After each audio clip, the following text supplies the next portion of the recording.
I was screaming for my husband, and he was signing a marriage certificate with another woman's name. Doing great. That's the My whole phone, please. ugly truth, Focus right on at your the start, breathing. so you don't have to wait for it. I was in a delivery room in downtown Chicago, 12 hours into labor, gripping a nurse's hand instead of my husband's. What is My it? Talk phone to me, sat on the okay? tray beside me, screen lit up, ringing and ringing into nothing. He wasn't picking up. He wasn't coming. The nurse kept glancing at that phone like she wanted to say something and kept deciding against it. I remember the exact sound the machines made in that room, the steady beep of the monitor tracking my son's heartbeat, faster than mine, insistent, alive. I remember counting through contractions by staring at a water stain on the ceiling tile, shaped almost like a state I couldn't place. I remember telling the nurse, somewhere around hour 10, that my husband traveled a lot for work, that he probably just had bad signal, building him an excuse before he'd even needed one, the way I'd been building him excuses for 3 months straight without fully admitting that's what I was doing. The nurse, a woman named Deb, who'd clearly done this 1,000 times, finally stopped pretending not to notice around hour 11. She squeezed my hand between contractions and said, quiet enough that only I could hear it. Whatever's going on with that phone, you let it go for now. Right now it's just you and this baby. That's the whole world for the next little while. I have thought about that sentence more times than I can count since. It was the kindest thing anyone said to me that entire day, and it came from a stranger who had absolutely nothing to gain from saying it. At 4:47 that afternoon, my son was born. 8 pounds, 2 ounces, a full head of dark hair, the loudest cry I have ever heard in my life. For about 4 minutes, holding him against my chest, I forgot every single thing that had gone wrong that day. I forgot the ringing phone. I forgot the empty chair beside my bed where a husband was supposed to be sitting. At 4:52, my best friend Bianca texted me from the waiting room because she'd just seen something on her phone she didn't know how to say out loud. Bianca? Willa, I need you to see something. I'm so sorry, Bianca. Bianca, it's Tae-jun today. 2 hours ago, me half awake, baby on my chest.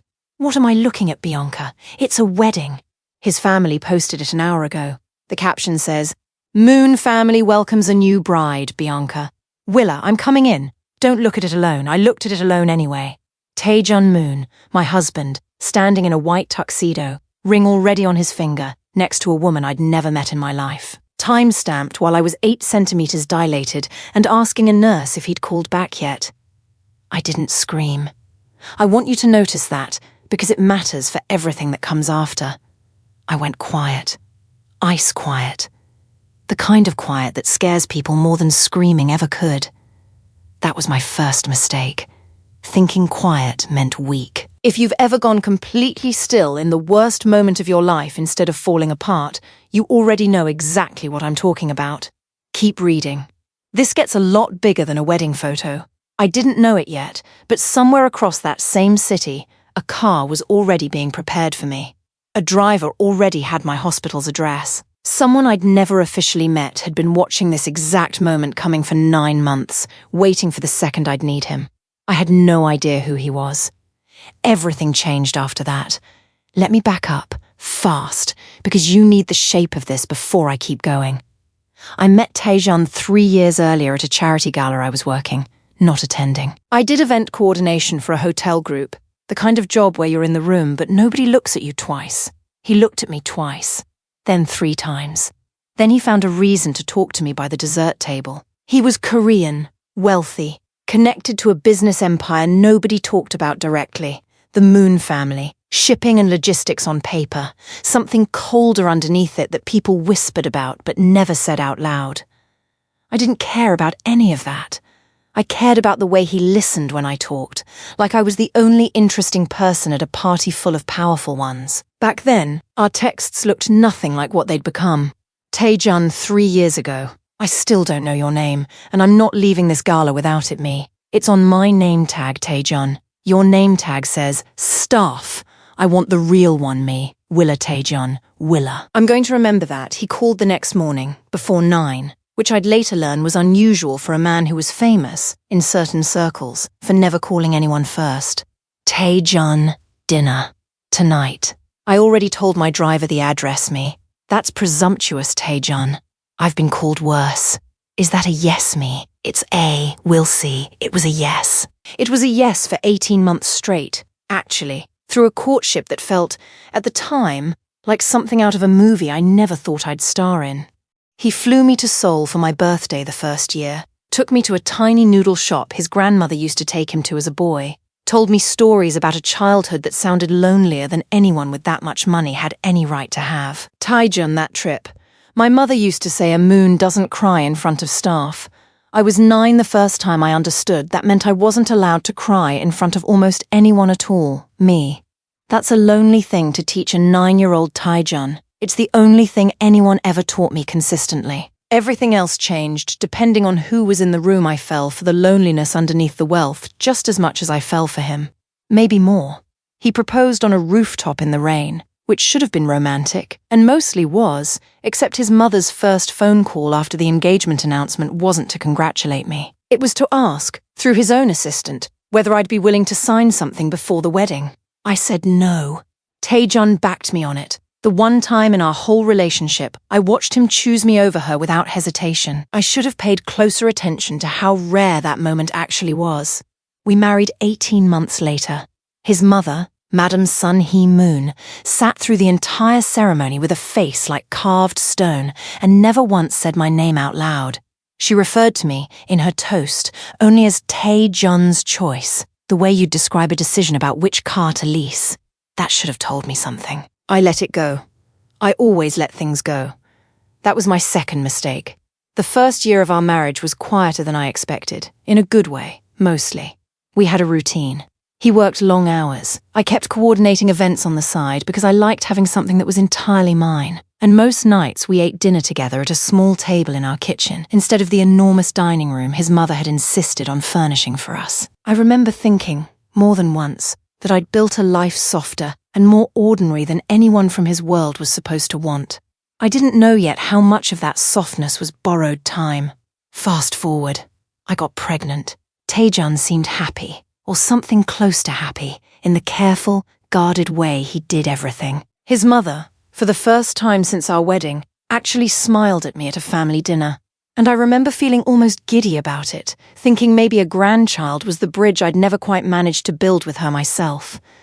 I understand now that Smile wasn't about me at all. It was about continuity, about an heir, about exactly the kind of family asset she'd been waiting for since the day I married her son.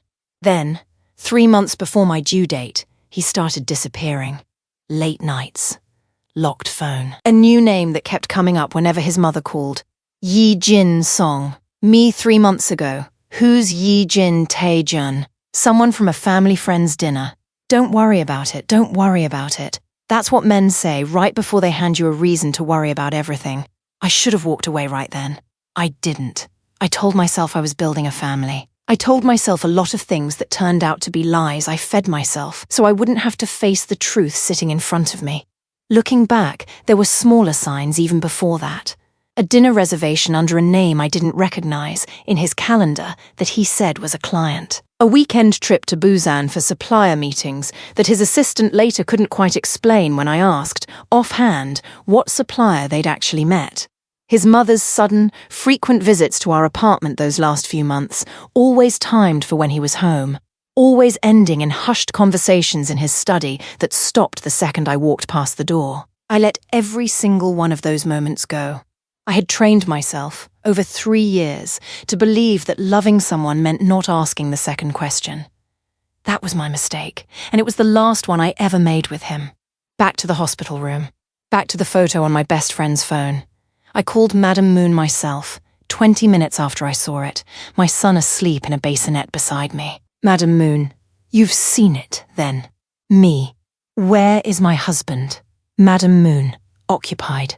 The Song family has been part of this family's plans for a very long time, Willa. Longer than you have. I'm sure you understand. Me. I don't understand. Explain it to me. Madam Moon, you'll be compensated for your discretion. A generous settlement. A quiet exit. That's more than most women in your position ever get. Me. My position. Madam Moon, don't make this uglier than it has to be, Willa. Sign what my lawyer sends you. And this can stay civilized. My position. Like I was a job title she was eliminating. I hung up on her. First time in 3 years I'd ever hung up on that woman. Something in my chest went cold and clear, like glass settling after it cracks. If you've ever had someone try to buy your silence, like your whole life came with a price tag, comment the word priceless below, because I want to see how many of us have lived through that exact sentence. Bianca made it to the hospital 40 minutes later, out of breath, furious on my behalf in the way only your oldest friend can be. Bianca, I'm outside your door. Can I come in me? Yeah. Bring coffee if you can find any. I haven't slept in 2 days, Bianca. Forget coffee. Do you want me to call a lawyer? Do you want me to call HCS mother back and say something unchristian me? I want you to just sit with me for a minute. I need 1 minute before I have to be strong about any of this. Bianca sat with me for a lot longer than 1 minute.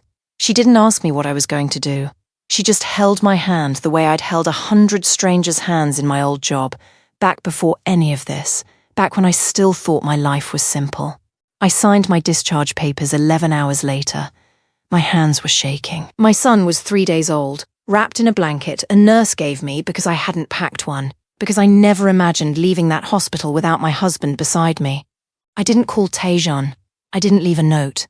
I didn't wait for an explanation I already knew would be a lie dressed up in a nice suit. I walked out of that hospital with my son in my arms and nothing else, and for the first time in 3 years, I felt like I was finally breathing my own air. If you've ever had to leave quietly because staying hurt too much, subscribe right now, because this story is for every single woman who finally chose herself, even when it terrified her. There was a black car waiting at the curb. I almost walked past it. Then the back window rolled down. Driver, Mrs. Moon. Your father sent me. Me. I don't have a father. Driver. You do. You've just never met him. I want you to sit with that for 1 second, because I sat with it for a lot longer than 1 second, standing on a hospital curb in the cold with a 3-day-old baby in my arms and a total stranger telling me my whole life was a lie. I never knew I was living. I got in the car. I don't know why, except that something in his voice sounded like the truth, and I hadn't heard the truth out loud in longer than I could remember. Bianca texted while we drove, worried I'd gone dark on her. Bianca, Willa, where are you? The hospital said you checked out an hour ago, me. I'm safe. I promise. I'm in a car with a driver who says my father sent him. Bianca, you are father. Willa, your father has been dead since you were 4. That's what your mum always told you, me. I know what she told me. I'm starting to think that wasn't the whole story, Bianca. I'm Googling everything the second you tell me a name. We drove for 40 minutes. Nobody talked much after that. My son slept the whole way, small and warm against my chest, and I watched the city go by and tried to keep my hands from shaking. The car pulled up to a private home outside the city. Tall gates, quiet grounds, a doctor already waiting at the door with a nurse beside him. Everything set up before I even knew I'd need it. Inside, waiting in a study with a fire going, was a man I had never seen in my life, and somehow, the second I looked at him, I knew exactly whose eyes I was looking into. Mine. My own eyes, looking back at me out of a stranger's face. My name is Ahn Dae-hyun, he said. I should have said that to you a long time ago. I didn't say anything. I couldn't. Your mother and I were together before you were born, he said. She left because of who I was, what I did, the danger that came with my name. She never told you about me because she wanted you as far from my world as she could keep you. I respected that. I've spent your whole life watching from a distance, making sure nothing ever touched you. You watched, I said. You didn't help. I helped more than you know, he said. Every apartment that was suddenly available when you needed one. Every job offer that came at exactly the right time. Every threat that disappeared before it ever reached you. I never wanted credit. I only wanted you safe. I want you to imagine finding out the empty spaces in your whole life were never actually empty. Someone was standing in every single one of them, just far enough back that you never saw him. Why now? I asked. Why show yourself now? Because he let you scream into a phone that would never answer while your son was being born, Dae-hyun said. And for the first time, I heard something dangerous underneath his calm voice. Something that told me exactly why people still whispered his name in certain rooms across 3 countries. I have watched you love that family for 3 years. I am done watching. What would you have done? I asked. If I'd never found out about the wedding. If I'd just gone home from that hospital and kept pretending everything was fine. He was quiet for a long moment before he answered. I would have kept watching. I made a promise to your mother that I would never insert myself into your life unless you were in real danger or you asked me to. A broken heart isn't the same as danger, Willa. I know the difference better than most men alive. I would have let you make your own choice about him, the same way I let your mother make her own choice about me, even when every part of me wanted to fight for a different outcome. So what changed? The moment he let you give birth alone while he stood in front of a priest, he said. That wasn't a broken heart anymore. That was a man showing you, in the clearest possible terms, exactly how little your safety mattered to him. I don't interfere in matters of the heart. I interfere in matters of safety. That's the line I've held for 29 years, and that's the line he crossed the moment your phone kept ringing into nothing. I sat with that answer for a long time. It didn't make the last 3 years hurt less. It did make the next several months make a lot more sense. He told me more that first night than I could really absorb in one sitting. That my mother had been a nurse herself, once, the woman who'd treated him after an attempt on his life almost 30 years ago, and how they'd fallen for each other in the recovery room the same way I'd apparently fallen for a stranger in a tuxedo at a charity gala. That she'd left when she found out what his protection actually cost, the enemies it came with, the danger it put a child in. That he'd let her go because he loved her enough to believe her, and spent every year since making sure the daughter he never got to raise never once had to know his world existed, unless the day came she truly needed it. That day had come. If you were standing on that curb in my shoes, tell me honestly what you'd have done. And tell me where you're watching this from, because I have a feeling this comment section is about to fill up fast. I stayed in that house for 6 days. My son slept in a nursery someone had built weeks before I ever needed it, weeks before I even knew I would leave. That detail alone told me everything about how long my father had been preparing for a day he prayed would never come. Day 1, I mostly slept, the kind of sleep that comes after your whole body finally stops bracing for the next blow. The doctor checked on my son every few hours. My father sat outside the nursery door most of that first night, close enough that I could hear him if I needed him. Far enough that he never once made it feel like an obligation.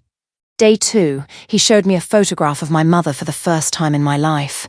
Not the one I'd grown up with, an old faded thing my grandmother kept on a mantel. A different one, younger, laughing, standing beside a man I now recognized as him, 30 years younger, both of them looking at each other like the whole rest of the world had gone quiet around them. She used to hum when she was nervous, he told me. You do it too. You did it in the car on the way here. You didn't even notice. I hadn't noticed. I noticed after that, though, every single time. The doctor who'd been waiting at the door that first night, a soft-spoken man named Dr. Okafor, who'd apparently been on retainer for my father's household for over a decade, checked on my son twice that second day. Thorough in a way that felt less like routine and more like genuine care. He told me, on his way out, that my father had called him at 2 in the morning 9 months earlier, the exact week I'd announced my pregnancy at a family dinner Tae-jun's mother had barely tolerated, and asked him to quietly prepare a nursery on the off chance it was ever needed. 9 months of quiet preparation for a day my father had prayed would never actually arrive. He's not a man who does anything halfway, Dr. Okafor told me. Least of all when it comes to you. I carried that sentence with me for a long time after that. I still do. Day 3, Bianca came to visit, cleared through security with a level of scrutiny she said made her feel like she was auditioning for witness protection. She sat with me in the garden while my son napped, and she asked the question I think she'd been holding back since the drive. Bianca, is this insane? Tell me honestly. Are we doing something insane right now, me? Probably. But it's the first insane thing that's ever felt like the truth instead of a mistake, Bianca. I can work with that. That same afternoon, a number I didn't recognize texted me for the first time, and it wasn't Tae-jun. Unknown. Miss Ashcombe, this is Priya Nakamura with the Tribune's business desk. I'm working on a piece about the Moon Group and wanted to give you a chance to comment before we run anything Bianca reading over my shoulder. Absolutely do not answer that, me. I wasn't planning to unknown. I understand if you'd rather not comment. Off the record, for what it's worth, I hope you and your son are somewhere safe. I didn't respond to that last one either, but I sat with it for a long time. It was strange, realizing my private disaster had already become a business story before I'd even had time to grieve it as a personal one. My father's assistant handled every reporter after that, politely, firmly, redirecting every single call without ever once confirming or denying a single detail. I learned, watching him do it, that there's a version of protecting someone that doesn't look like hiding them. It looks like standing calmly in front of every door they're not ready to walk through yet. Day 4, my father told me more about the world I'd apparently been born half into. Not the dangerous parts, not at first.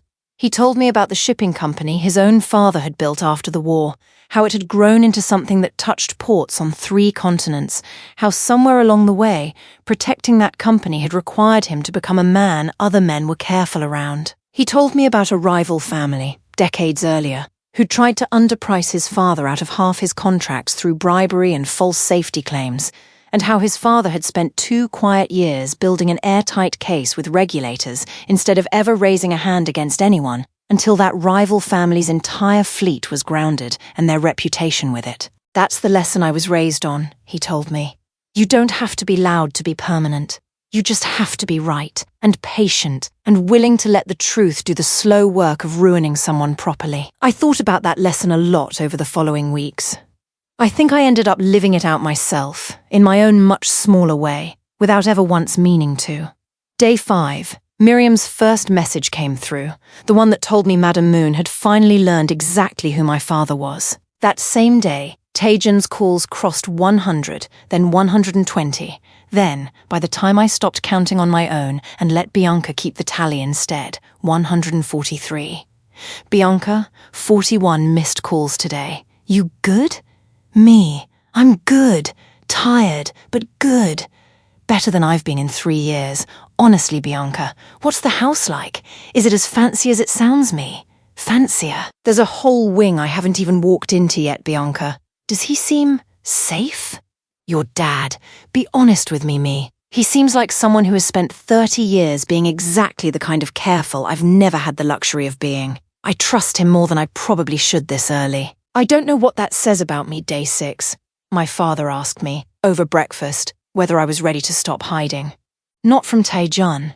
From myself, and everything I'd spent 3 years pretending I hadn't noticed. I'm not asking you to forgive him, he said.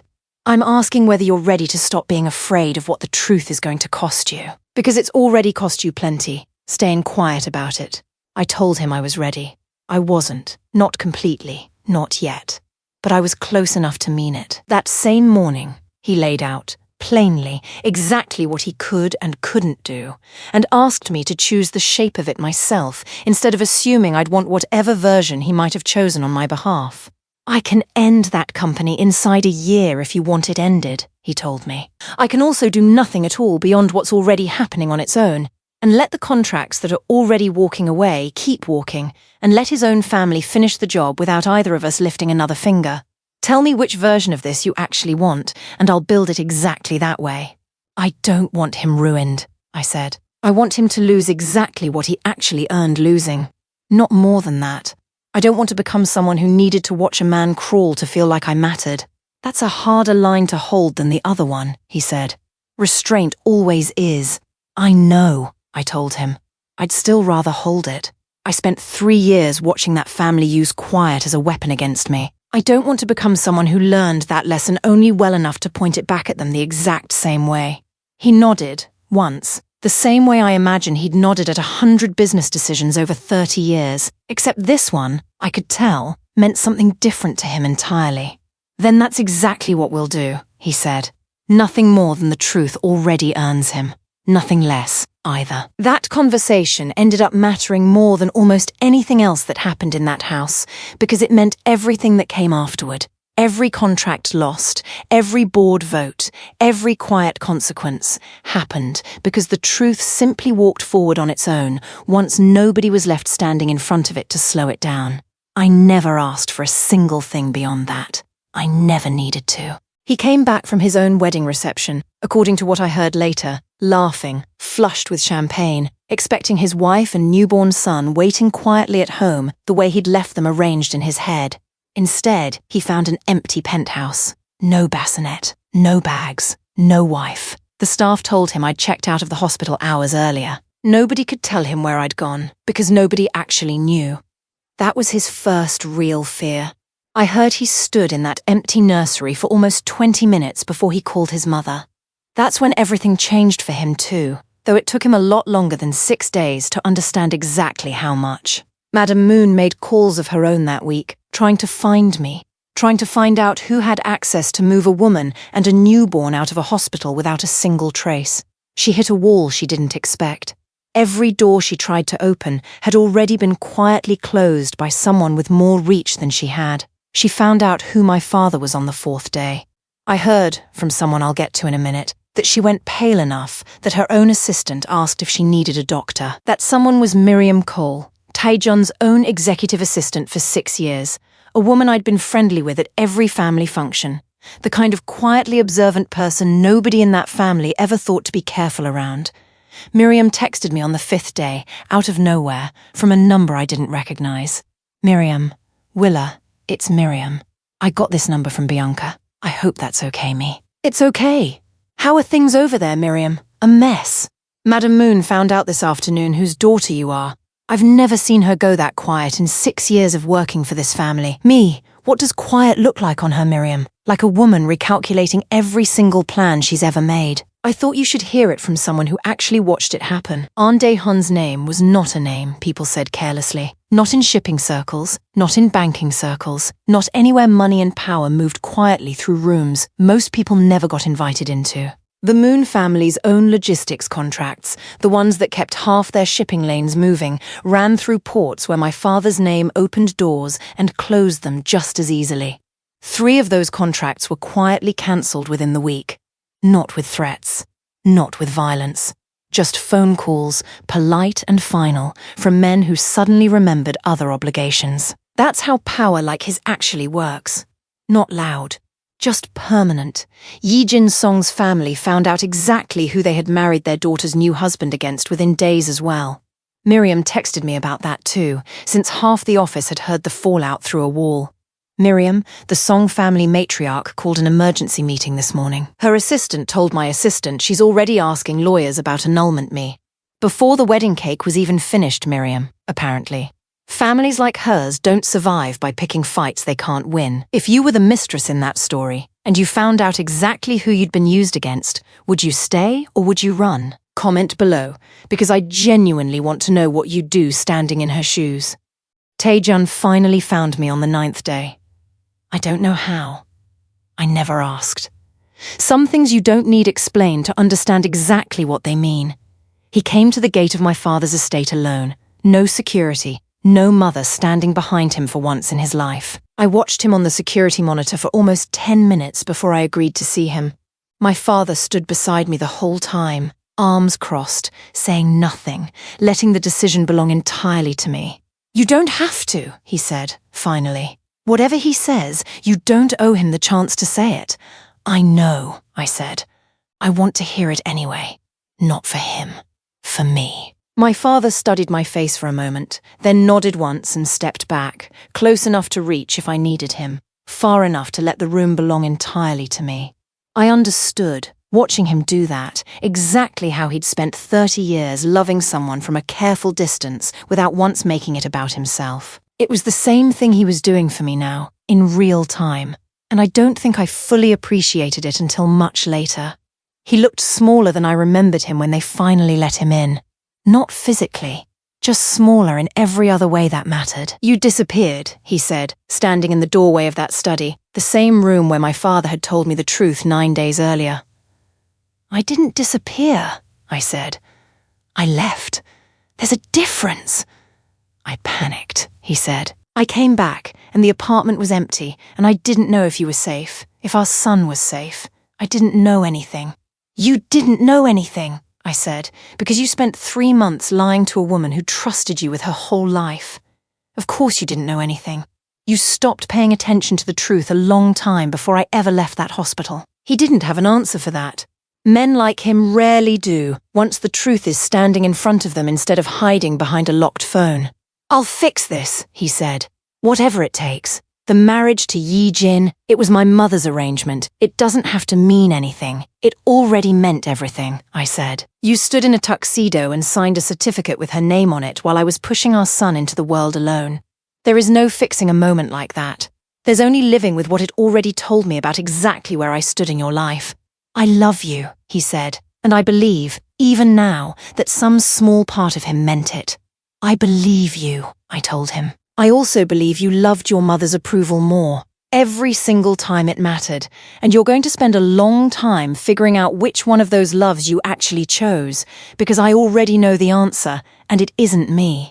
He asked to see our son. I let him, because whatever else was true, that baby had his blood in him too, and I refused to become someone who used a child as a weapon, the way his own family had used silence and money as one. He held our son for almost 10 minutes without saying a single word. When he finally looked up at me, his eyes were wet, and for the first time in 3 years, I actually believed something he was feeling was real. What happens now? He asked, handing our son back to me carefully, like he was afraid of breaking something he'd already broken in every other way that counted. Now you go home, I said, and you find out exactly what the last 9 days cost you. The same way I found out exactly what the last 3 years cost me. It didn't change anything. Real regret, arriving 9 days too late, is still 9 days too late. That's when everything changed for good, not just for him, but for both of us. Word moved fast after that visit. His mother tried, once more, to reach me directly, this time with an offer that had actual numbers in it, instead of vague talk about compensation. I let my father's lawyer answer that call instead of me. Miriam told me it was a short conversation. Miriam, your father's lawyer hung up on her in under 90 seconds. I've never seen anyone do that to Madam Moon in 6 years, me. How'd she take it, Miriam? Badly. She called an emergency board session 2 days later. The Moon family's board held that emergency session to review 3 partners who had quietly pulled their contracts and a 4th who was reviewing terms. Whispers had started moving through exactly the circles that mattered most to a family like theirs.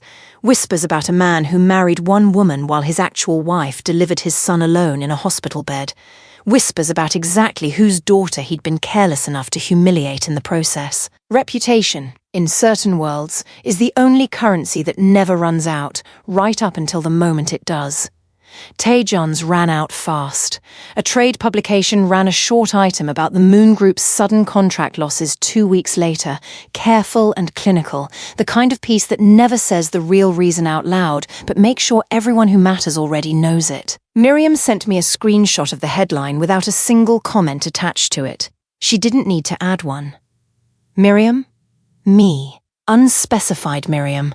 Everyone in this building knows exactly what unspecified means. They're just too polite to print it. Yi-jin's family finalized their annulment before the month was over. I heard she left the country entirely, embarrassed enough to want an entire ocean between herself and what her family had almost tied her to. I didn't feel sorry for her.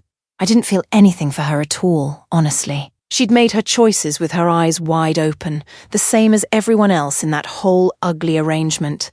Madam Moon stopped calling altogether by the 2nd month.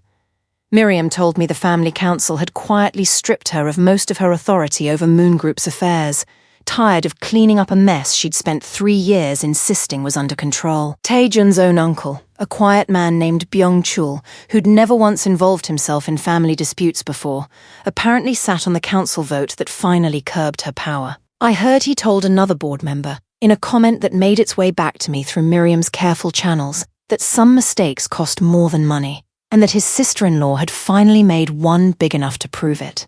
Miriam told me later that Byung-chul had gone further than just a comment to another board member. He'd called a private meeting with Tae-jun himself, 3 weeks after the wedding photo first broke, and told him plainly that the family had spent 2 generations building a reputation for being difficult to move against and impossible to embarrass, and that his nephew had managed, in a single afternoon, to undo half of it.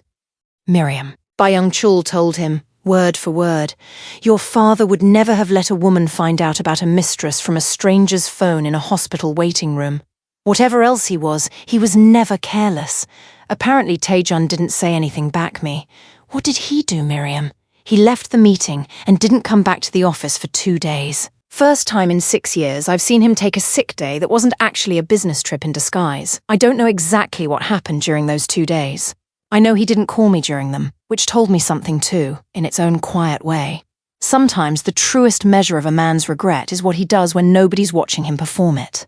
He came back from that sick leave with one more move left in him, and it was, in hindsight, the worst one he made in the entire story. His family's publicist put out a short statement to a friendly outlet, careful and vague, suggesting that personal matters had led to a mutual separation, language soft enough to make it sound like something two equal people had decided together over coffee, instead of something one man had done to a woman while she delivered his son alone. Priya Nakamura, the reporter who'd texted me back in the garden, ran her own piece less than 48 hours later, and hers didn't use the word mutual a single time.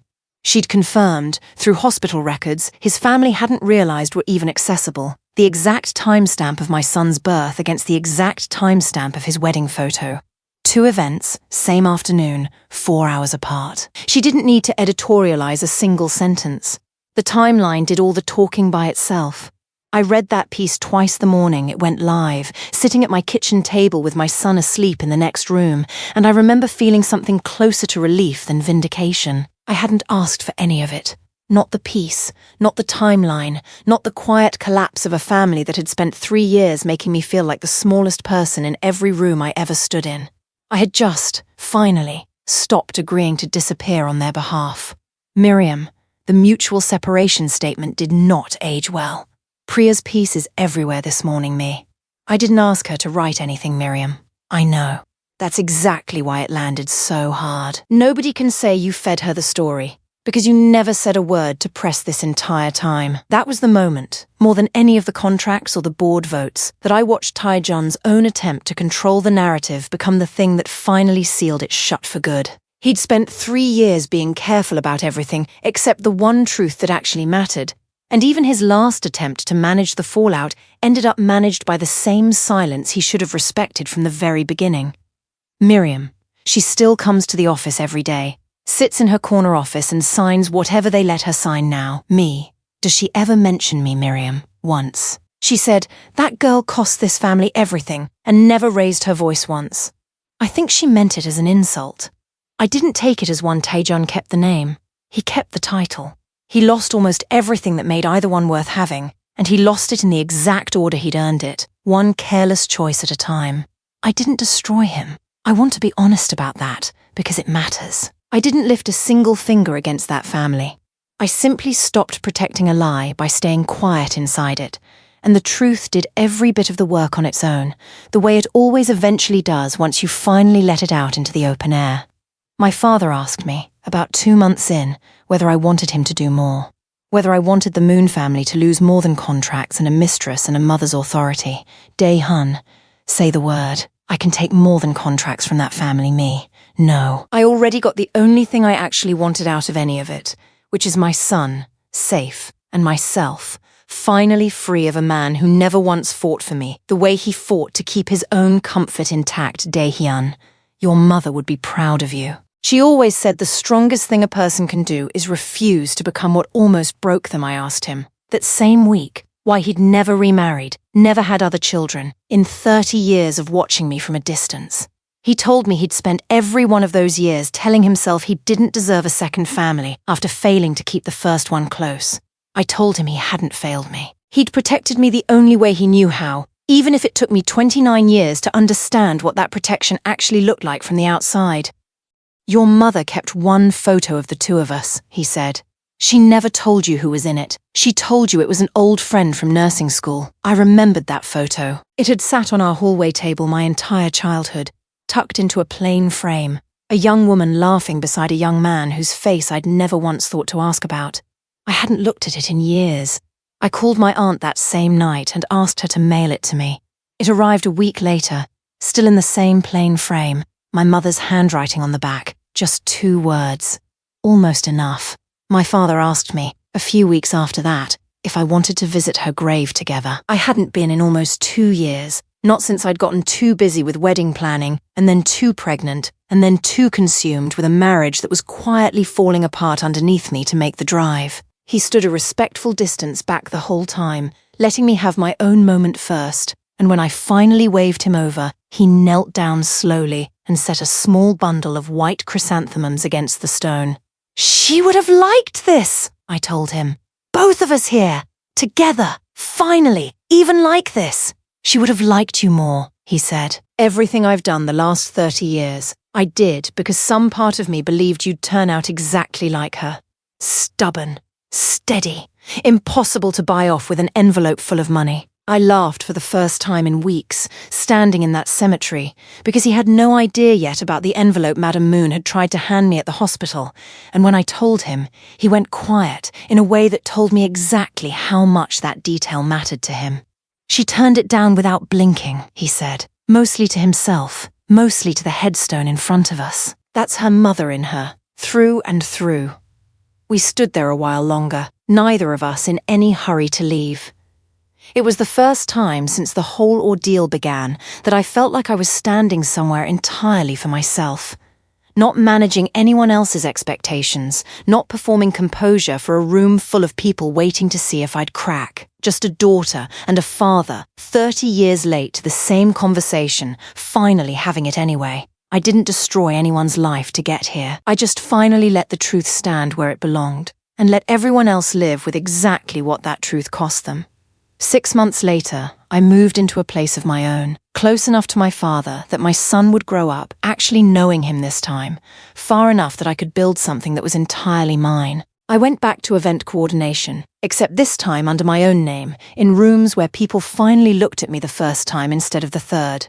My first solo contract under my own name was a modest one, a corporate anniversary dinner for a mid-sized architecture firm, nothing close to the scale of events I used to coordinate under someone else's letterhead. I remember standing in the ballroom an hour before guests arrived, checking the seating chart one more time, and feeling something settle in my chest that I hadn't felt in longer than I could name. Not triumph, exactly. Just the quiet, solid feeling of watching something entirely my own take shape in front of me, built without anyone else's name attached to it, without anyone else's approval required to make it real. Tae-jun sends money every month for our son, on time, without complaint, the one part of his old life he never once tried to weaponize. I let him visit twice a month, supervised, distant, civil. My son will grow up knowing exactly who his father is. He will also grow up knowing exactly what his mother did the day she finally chose herself over a lie dressed up in a wedding tuxedo. "Bianca, you good today?" Me, better than good. Picked up my own event contract this week. Under my own name this time, Bianca. Look at you, me. Look at both of us, Miriam. I put in my notice at Moon Group last week. Figured you should know before it goes around the office. Thought I'd rather help build something honest than keep dusting off something broken me. There's a spot for you if you ever want it. I mean that, Miriam. I might just take you up on that. She started 3 weeks later, walking into my 2-person office with a box of her old desk plants and a nervous energy I'd never once seen on her in 6 years of watching her handle Madame Moon without so much as blinking. I told her the same thing my father had told me that first night in his study, that she didn't owe anyone an explanation for choosing something honest over something familiar. She cried a little at her desk that first morning, quietly. The kind of crying that comes from finally putting down a weight you'd stopped noticing you were carrying. Bianca still checks in most mornings, though the messages have changed shape entirely from where they started. "Bianca, how's the Hendrix event prep going, me?" "Good. Stressful in the normal way instead of the other way, if that makes sense, Bianca. It does. Normal stressful is a privilege. We forget that sometimes she's right. I forget it too. Some days, how much of what used to feel unbearable was never actually about the work at all. It was about the man I was building that work around, the family I was quietly trying to earn a real place inside of, the version of myself I kept shrinking down to fit a seat at a table that was never actually going to make room for me, no matter how small I made myself. I don't shrink anymore. I want to be clear about that, because it took me 3 years of marriage and one very long 9 days to learn it, and I'd rather hand you the lesson faster than it was handed to me. Nobody who truly loves you needs you smaller to feel bigger themselves. If you find yourself shrinking for someone, that's not devotion. That's a warning, dressed up quietly enough that it took me 3 years to read it for what it actually was. I named the company myself 6 weeks after that first solo contract, Once I had enough steady clients to make it official, instead of just something I did on the side while I figured out the rest of my life, I called it Ashcombe and Company. My own last name, front and center, no hyphenated version of anyone else's family attached to it. Bianca cried a little when I told her, which surprised both of us, since she is not, by her own admission, a crier. Bianca, I don't know why that's hitting me this hard, because you watched me disappear into someone else's last name for 3 years, and now you're watching me put my own back on the door, Bianca. Yeah, that's exactly why my son turned one that spring. We had a small party in my father's garden, the same garden I'd stood in 9 months pregnant, without ever knowing it belonged to anyone connected to me at all. Bianca brought a cake shaped like a fire truck because my son had recently discovered sirens and refused to be calmed by anything else. My father held him the entire afternoon, humming something low and unfamiliar. And when I asked what the song was, he told me it was the same one my mother used to hum when she was nervous. I hummed it back to him without even thinking about it. He smiled like he'd been waiting 30 years to hear that exact sound come out of me. Tae-jun sent a gift that never made it past my father's front gate, and I found out later he hadn't expected it to. He told Miriam, in what she described as the most honest thing she'd heard him say in 6 years, that he wasn't trying to get back into that garden. He just wanted his son to know, someday, that he'd tried to show up for something, even if it was 9 months and 1 entire life too late. I don't know if I'll ever fully forgive him. I don't know if forgiveness is even the point. What I know is that I stopped waiting for him to become the man I married him hoping he'd be. And I started building a life around the woman I actually was underneath all that waiting. Some nights, once my son is asleep and the house is quiet, I think about that hospital room, the ringing phone, the nurse who told me to let it go for just a little while and focus on the one thing that actually mattered in that moment. I think about how close I came to spending the rest of my life managing someone else's comfort instead of building my own, the way I'd been doing quietly, invisibly, for 3 years straight before that phone ever stopped ringing. I think, most of all, about the woman on that hospital curb who got into a stranger's car because something in his voice sounded more honest than 3 years of marriage had ever managed to sound. She didn't know yet what she was walking into. She just knew, for the first time in a long time, that she was finally walking towards something instead of quietly enduring something else. People ask me sometimes if I regret marrying him at all, knowing everything I know now. I tell them no. Every single time, because that marriage gave me my son, and it gave me the exact moment I finally understood the difference between being loved and being managed. I was screaming into a phone that would never answer while my husband signed his name next to another woman's. That's how this story started. Here's how it actually ends. I stopped screaming. I started walking. And every single door that used to feel locked to me flew open the second I finally stopped waiting for someone else's permission to leave. I think about all the women I used to be, layered on top of each other like the rings inside a tree. The one who took the job nobody looked at twice because it paid the bills. The one who married a man for how he made her feel instead of asking hard enough about who he actually was underneath that feeling. The one who let a mother-in-law erase her name from a wedding toast and told herself that was just how powerful families spoke. The one who sat in a hospital bed refreshing a phone that would never light up with the right name on it. And then the one who finally, quietly, without a single scream, picked up her son and walked out into a world she didn't understand yet, because staying in the one she did understand had already cost her more than she could keep affording to pay. If you're standing somewhere tonight, in your own version of that hospital room, wondering whether the quiet, steady choice is really strong enough to save you, I want you to hear this from someone who's already made it out the other side. It is. It always has been. The world just doesn't always tell you that loudly enough, soon enough, for you to believe it while you're still standing in the middle of it. If this story hit you somewhere real, tell me in the comments where you're watching from, and tell me if you've ever had to walk out quietly to finally be loud about your own life. Tell me too, if you don't mind, whether you think Tae-jun deserves a real second chance someday, or whether some choices simply close a door for good, no matter how many years of regret a person is willing to sit in afterward. Hit subscribe, because I've got a lot more stories exactly like this one coming, and I promise you, none of them end with her staying small.